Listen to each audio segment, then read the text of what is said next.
Woodstock, I believe, was 1968. I was in high school at the time. I was a junior in high school, and I was living with my parents. And one interesting part of that is somehow or another, the high school got a big stack of Woodstock posters. And there was a huge stack outside the auditorium at the school, and I just kind of grabbed a big fistful. They were probably 4 or 5 colors, and possibly 24 by 30 inches, so they were nice sized posters. And being a fan of Antiques Roadshow and Pawn Stars, I could tell you that those posters would have significant value at this time.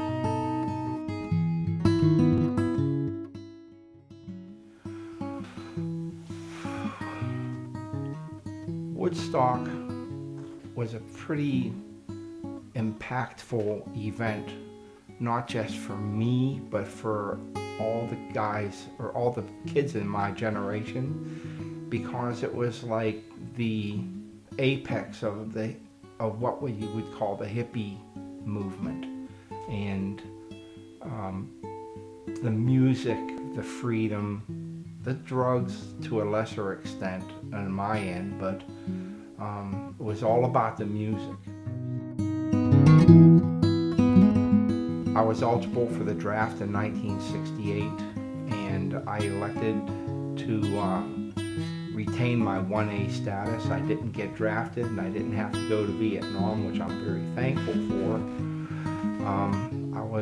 I didn't know if I was for or against the war. I know that most of the veterans that I was with, I was going to community college at the time in 1970, and the guys that I was in college with were just coming back from Vietnam. Told me I did the right thing not going.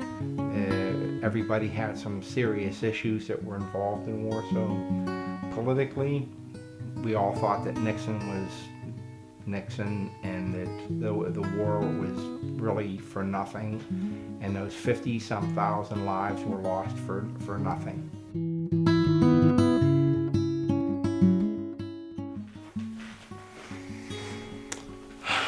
What life lessons have I learned from the political and social events?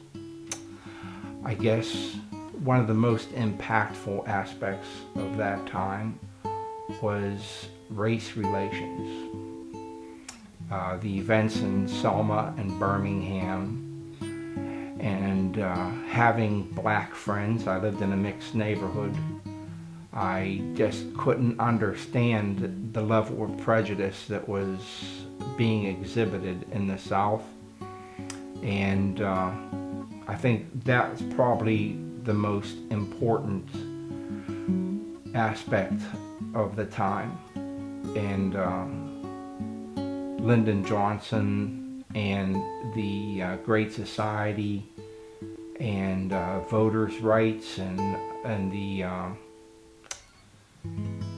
just the awareness that blacks are people too.